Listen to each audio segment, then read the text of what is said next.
ഈ വീട്ടിലൊക്കെ താമസക്കാരുണ്ട്. പിന്നെന്താ, radio, TV, computer, laptop എന്തെങ്കിലും ഉപയോഗിക്കുന്നുണ്ടോ? കക്കൂസ് കുഴി ഇരട്ടക്കുഴിയാണോ ഒറ്റക്കുഴിയാണോ? പിന്നെന്തായിരുന്നു, മലിനജലം, വേസ്റ്റ് വെള്ളം ഡ്രെയിനേജിലേക്കാണോ തൊടിയിലേക്ക് ഒഴുക്കുകയാണോ ചെയ്യുന്നത്? ഇത്തരം ചില കാര്യങ്ങൾ മാത്രമേ വായിൽ വരുള്ളൂ. ആരെ കണ്ടാലും ഇപ്പം അതേ ചോദിക്കണുള്ളൂ.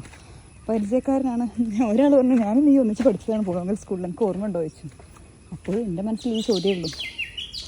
ഞാൻ അയാളോട് ചോദിച്ചതാണ്. ആളുടെ മുഖത്തേക്കൊക്കെ നേരം വേണ്ടേ. ഒരു വീട്ടിൽ കയറിയിട്ടേ നോട്ട് എഴുതിക്കൊണ്ടിരിക്കുകയാണ്.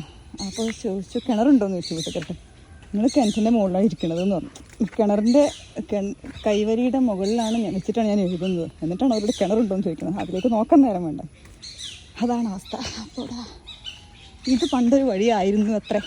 ഇത് കുറപ്പം ആരെങ്കിലും ഉപയോഗിക്കുന്നുണ്ടെന്നറിയില്ല. വേണ്ട അവിടെ ഒരു വീടുണ്ട്, അതിലേക്ക് എങ്ങനെ പോകുമോ എന്തോ.